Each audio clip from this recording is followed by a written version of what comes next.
Hey, what's up, YouTube? We're trying to buy a 2010 Lotus Evora today. It's an IAAI timed auction. I usually don't really like timed auctions because I get a little nervous because people start placing some high bids at the last second. But we're gonna try and buy this today. So here we go. Got 2 minutes left. It's already 12:05. I'm gonna wait till 20 seconds. Man, I'm getting nervous. Bid. Okay. 15:09. 18 seconds, David. 10 seconds to put through, okay? 10. Okay, David. Go ahead and put the bid. Did you put it through? Put it through. Yeah, go. 18. You got it. Oh, I got it! Yes! Alright, woo! We bought a flooded water. Hopefully it's not saltwater flood. And hopefully we get it started. Stay tuned. 2010 Lotus Evora. It's been on IAAI for a while. It's in Valley. It's a water car. It showed up on my watch list yesterday because it's ready for auction. So I wanted to wait for it and it's been on a timed auction and I ended up buying it. Hopefully it's a nice car. It's 4 in the morning. Freezing, but we're getting ready to head down to Raleigh to pick up this Lotus Evora.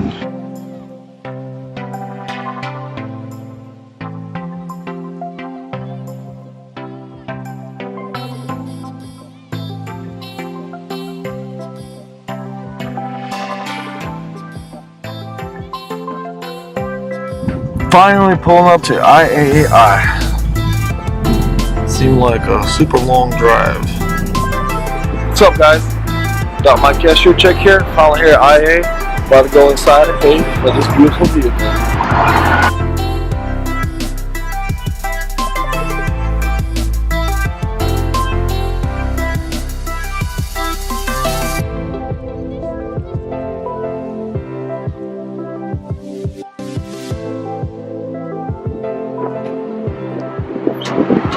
Alright, here she is, folks. Got her unloaded onto the trailer. I was told I couldn't record while they had it on the forklift, so we had to stop recording. Oh no, look at that.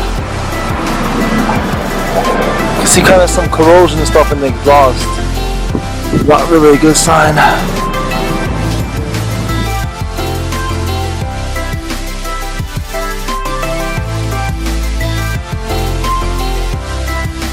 I hate to see this on flood cars.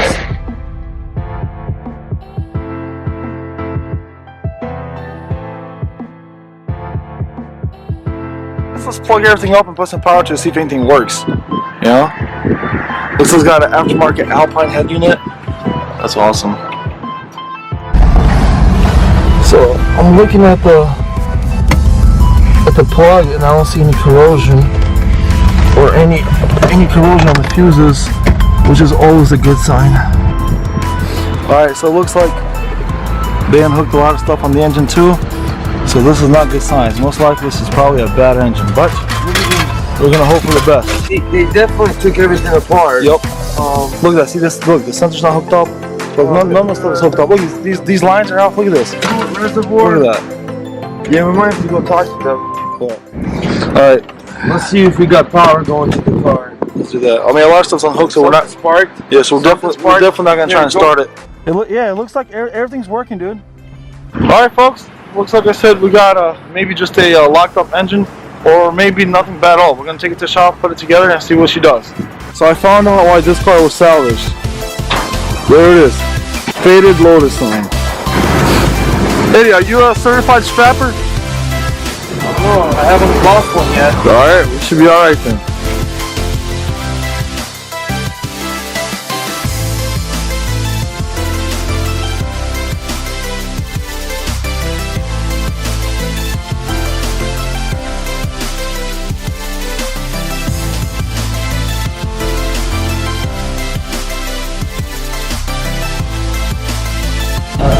Alright guys, this is the situation right now.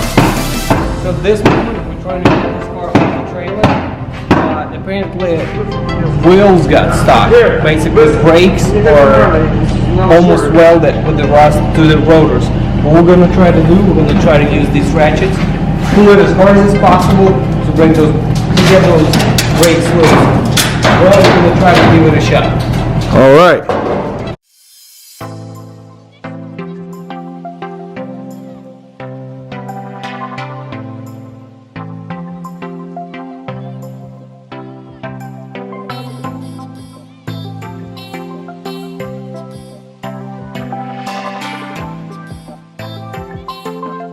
We got O2 sensors. We got everything for the exhaust. Shields. Bolts and hardware screws. This is actually that one. That explains why the shifter's not hooked up. Okay, this is the air intake. Vents. Yep. All these goodies. We got. Oh wow. That looks like part of the reinforcement. Yeah, that looks for the rebar. Yep. Well, you know, we got everything here. So at least Somebody else did, right? At least all the stuff is here. That's a plus. Okay. It's got a fire extinguisher. Check this out. Oh, that's probably when you're going super fast and it's turning the engine. You know what I mean? Okay. Be careful though, you know. That's right, folks. That right there is your grandpa's Camry's engine. 3.5. Right here. The white stuff, it's possibly can be salt. Let's see what it is.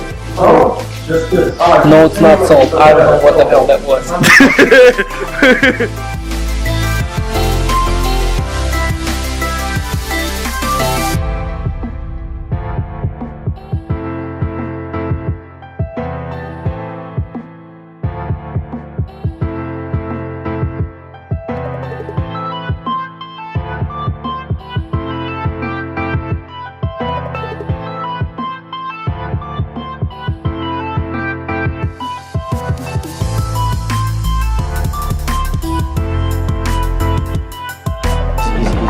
Wires, a lot. All this has to, that goes all the way to there.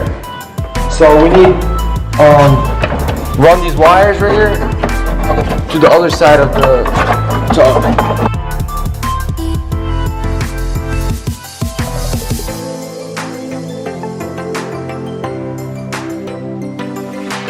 Here's the rear of the car. Okay, these right here are spacers. That's the shim. That's the shim. That's what I was wondering. Why fell? Where's the other shim? This shim. That's exactly what the body holds on. You shim it. Look at 5 hours later. Alright.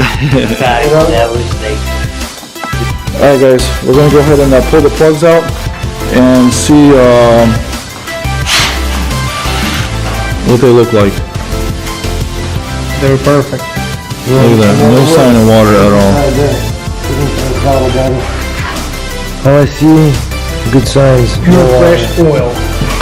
Yeah, don't see any water at all. Alright, I guess we're going to try and spin the motor over. We're going to put the plug in and let's just spin it over. Let's see what she does. Ready? Here we go, try and spin the motor. Okay. There we go. There we go. Hey, she's going to be a runner.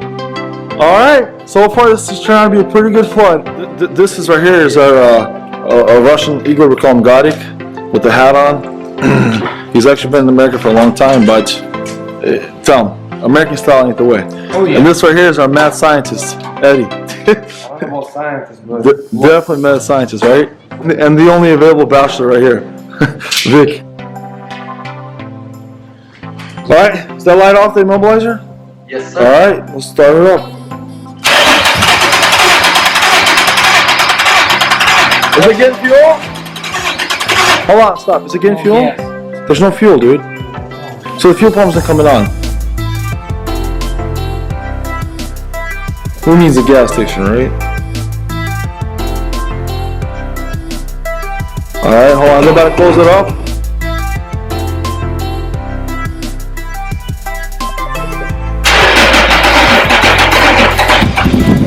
Yeah, it runs. Alright folks, so in this first part of the video, we kind of got to the point where we were just too tired and too exhausted to keep continuing.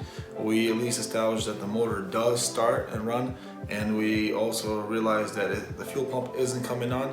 So we'll get a fresh start on it in the morning and see if we can get that car actually running and start diagnosing the rest of the issues with the car. So, I mean, it could be, I don't know, it could be a majority of different things. It could be the bad engine. It could just probably knock, or maybe I also can't tell because we didn't hear it run long enough. It could be something with the transmission, maybe it's the clutch.